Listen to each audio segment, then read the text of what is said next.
छुट्टियों के कारण बाहर के लोगों को नियोजित किया गया है। अपने कार्य स्थगन की सूचना के क्रम में माननीय सदस्यों ने यह भी सूचित किया है कि यह मामला याचिका के माध्यम से उच्च न्यायालय में भी गया है, जिसमें न्यायालय ने यह कहा है कि यह मामला प्रथम दृष्टया असंवैधानिक प्रतीत होता है।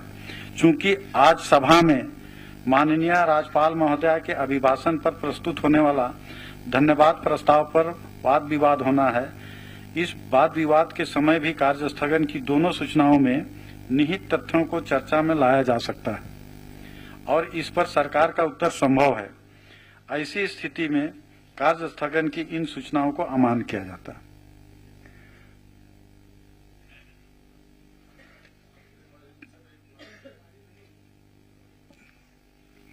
अध्यक्ष महोदय, ठीक है, आगे हाउस चलेगा। चूंकि ये नियुक्ति से संबंधित विषय कार्य स्थगन में आया है, चूंकि ये विषय न्यायालय में भी गया है, तो हम आग्रह करेंगे कि सरकार से कि संज्ञान में लेकर के इस विषय को जो नियुक्ति हुई है उस नियुक्ति में अभी उसको रोक दिया जाए। मतलब किसी को ज्वाइनिंग नहीं दिया, उसको पोस्टिंग नहीं दिया जाए, उसको तत्काल उसको रोका जाए।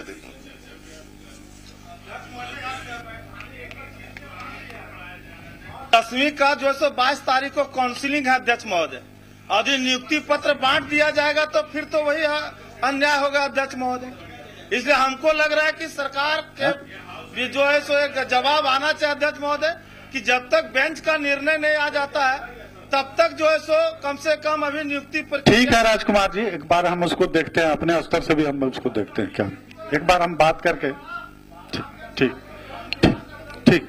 हाँ राजकुमार जी, एक मिनट आप, हाँ उसको करते हैं हम लोग, एक बार हम भी बात करते हैं। अल्पसूचित प्रश्न माननीय ढुल्लू महतो जी, बड़ा अरे अध्यक्ष महोदय, मेरा प्रश्न अध्यक्ष महोदय, ये जो बीसीसीएल द्वारा या किसी भी कंपनी द्वारा अध्यक्ष महोदय विस्थापितों का जमीन अधिग्रहण करता अध्यक्ष महोदय, और ये बहुत लंबा समय से अधिग्रहण करके रख लिया है अध्यक्ष महोदय। अधिग्रहण करने के बाद उसमें उत्खनन भी कर लिया गया, वो भी डंप कर दिया गया, मगर अभी तक न उसको मुआवजा मिला न नौकरी मिला। हम आपके माध्यम से आग्रह करना चाहेंगे अध्यक्ष महोदय कि उसका या तो जमीन वापस कर दिया जाए या तो उसको नौकरी मुआवजा दिया जाए। ये मेरा आपसे आग्रह है अध्यक्ष महोदय। उत्तर मिला अध्यक्ष महोदय, उत्तर मिला ये राज्य सरकार के दायरे में नहीं, केंद्र सरकार के दायरे में है। मगर अध्यक्ष महोदय, हम आपसे बस यही आग्रह करना चाहेंगे अध्यक्ष महोदय, जो मेरा प्रश्न है वो स्पष्ट आपके सामने अध्यक्ष महोदय, या तो मेरा आग्रह होगा अध्यक्ष महोदय कि उसको जमीन वापस कर दिया जाए या तो उसको मुआवजा दिया जाए। अन्यथा अगर रैयत अपना जमीन पर जाता है तो राज्य सरकार जिस प्रकार से अगर बर्बरता पूर्वक केस कर रहा है अध्यक्ष महोदय, जेल भेज दिया जाता है, उसका जमीन से उत्खनन होता है और उसको क्या कर दिया जाता है, डैमेज सूट डाल दिया जाता है, तो गरीब आदमी कहां से लड़ेगा? उसको नौकरी भी नहीं मिला, मुआवजा भी नहीं मिला, और जब अपना जमीन पर रोकने के लिए जाता है तो उस पर डैमेज सूट कर दिया जाता है 2 करोड़ 3 करोड़ 5 करोड़। ठीक है माननीय महतो जी, एक बार इनका हम लोग माननीय विभागीय मंत्री जी।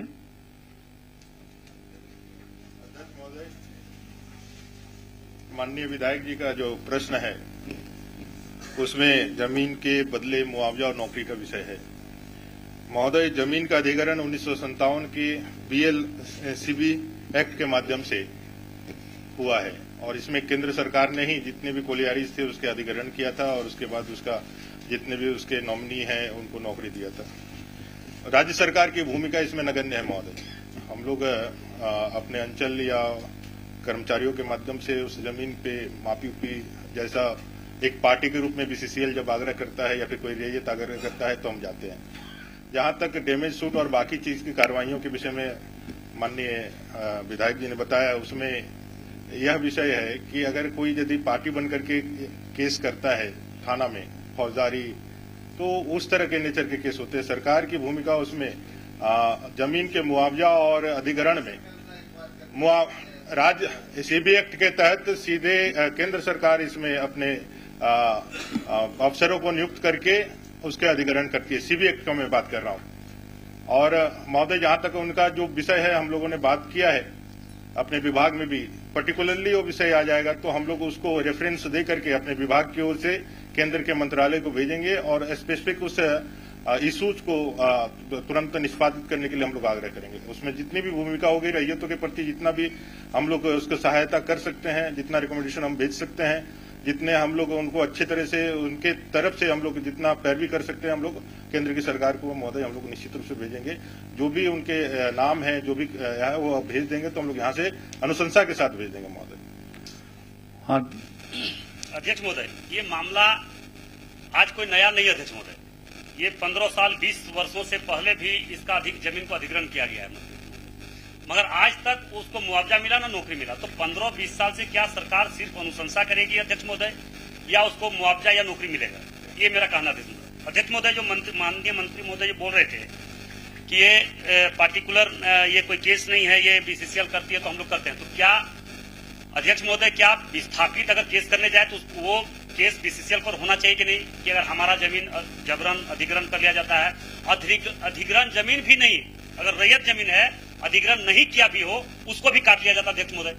और तरह तरह का आरोप प्रत्यारोप विस्थापित पर लगाया जाता अध्यक्ष महोदय की गोली लेके आया, बम लेके आया, रिवॉल्वर सटाया, ये सटाया, अफसर इस तरह का केस कर दिया जाता अध्यक्ष महोदय। इस तरह का प्रमाण हमारे पास कई है अध्यक्ष महोदय। तो मेरा आपसे आग्रह होगा अध्यक्ष महोदय, चाहे तो वो केस विड्रॉ हो जो विस्थापितों पर हुआ है, गांव वाले पर हुआ है, अन्यथा उसका जमीन वापस हो और न तो उसको नौकरी या मुआवजा मिले अध्यक्ष महोदय। ये स्पष्ट नीति अध्यक्ष महोदय की ये साधारण मामला नहीं अध्यक्ष महोदय, और एक नहीं कई मामला हो चुका अध्यक्ष महोदय, और इसका स्पष्ट आप इसका मतलब उत्तर दिलवाया अध्यक्ष महोदय जो परफेक्ट मतलब एकदम ये हो अध्यक्ष महोदय।